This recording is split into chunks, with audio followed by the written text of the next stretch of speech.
One. Let's go ahead and give Todd and Krishan one more hand. Amazing, so what I want to do is I want to ask each of you probably about 2 questions, and then I want to go ahead and open up the floor for Q&A. And I want to start with Krishan. So one thing that came up twice in the film is that you are the first. You're the first to graduate from college in your family, and you're also the first to graduate from Urban Prep and get your college degree. So how does it feel to be the first? It feels great to be the first, especially knowing where I come from. Knowing where people place me beforehand. So to be first is a great feeling to me. A great feeling. And Todd, I want to switch to you for a minute. So I'm a filmmaker, and I was watching the film, and I know that when making the decision to make a verite film or go through a process where you're following subjects, you make decisions early on in terms of who you're going to follow. So how did you come to select your subjects? So I started out at Urban Prep. Was very impressed with that school. It's the first all black male public charter school in the country. And I happened to get there just before they had their first graduating class, which Krishan was a part of. So I told them that I was interested in doing a documentary that would follow a couple of guys through their last year of that program to see what does it take to graduate high school. In this city, less than 50%, barely 50% graduate, young black men are graduating high school here in Chicago. So I thought that was going to be it, and I told them what I was looking for. I was looking for young men who have tough backgrounds,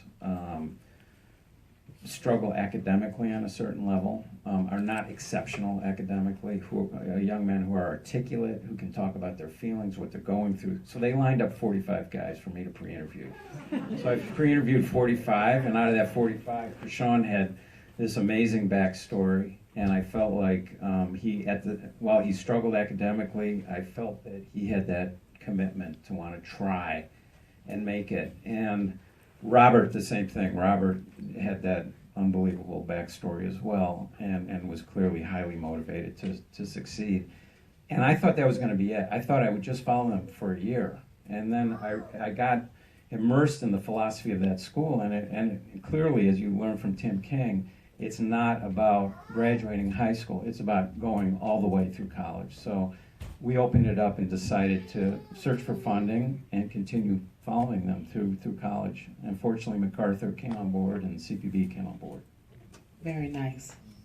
So once MacArthur and POV and some of the other groups came on board, it's one thing to have access to your subjects on high school level, but to then branch out and have that access at 2 colleges. Could you just talk a little bit about that process? Sure. And by the way, that's Krishan Jr. That's Hi, Krishan Jr. Just so you don't get too irritated with that young man. That's the offspring of this guy.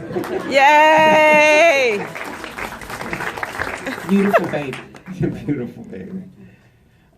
So yeah, following them through college, it wasn't all that different, really. It was a matter of just getting the schools to agree to open up, and I was lucky that, first of all, I was lucky that Krishan chose an HBCU school, because that was an interesting contrast then to the Lake Forest College, and they had different social issues that they confronted as a result of that. So I thought that was just pure luck that happened. And then, again, I was just very lucky that the schools said, yes, you can do this, and they gave me full access. And I think the reason behind that was they knew the intention.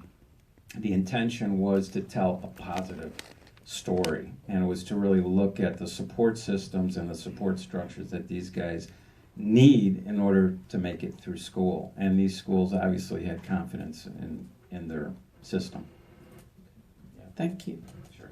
So, Krishan, one thing that comes up for me is when you are a subject in a documentary, it calls for you to basically turn yourself inside out and unfold yourself before the world and then see it again and again.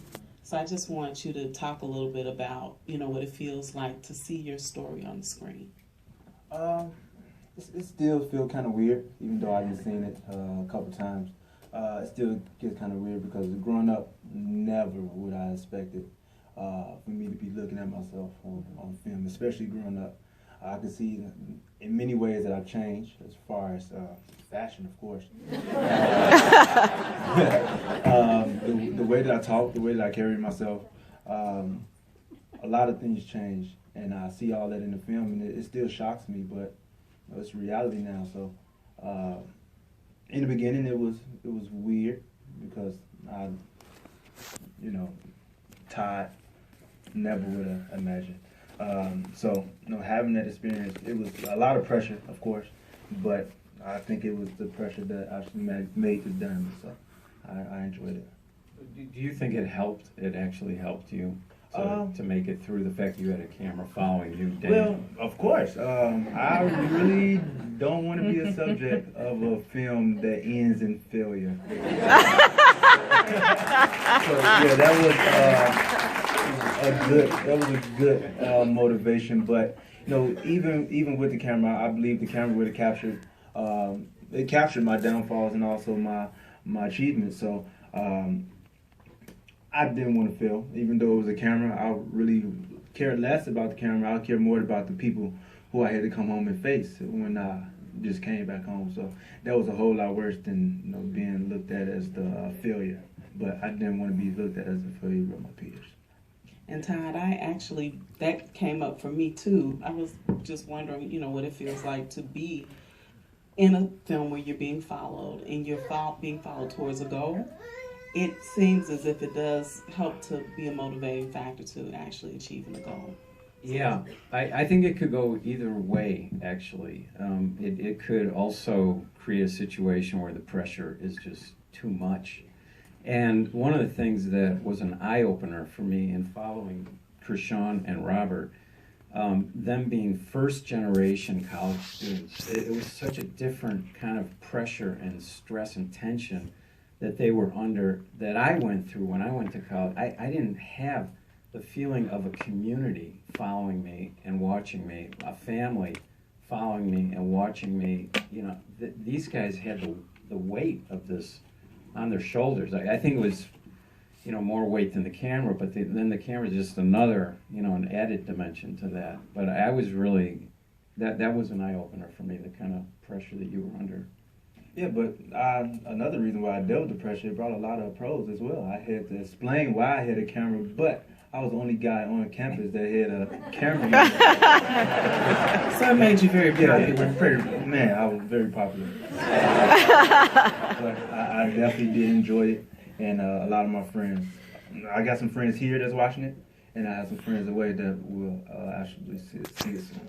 I remember when we'd show up and we'd hear Krishan telling his friends, "My film crew, my film crew has arrived." Everyone was like, "Whoa." So I'll let you know the last question that I will ask both of you is, what do you have going on currently and what's next? So we'll put that on hold and we'll go ahead and open things up to the audience because I know you all have some great questions. Right there in the front. Oh, okay. So we have microphones. Please wait until the microphone comes to you before you ask your question. Okay. Hi, Krishan. Is it? I don't think it's working. I don't think it's on. Sorry. You gotta press the button. Hi, guys. Hi. It's still not working. Sure. It's on.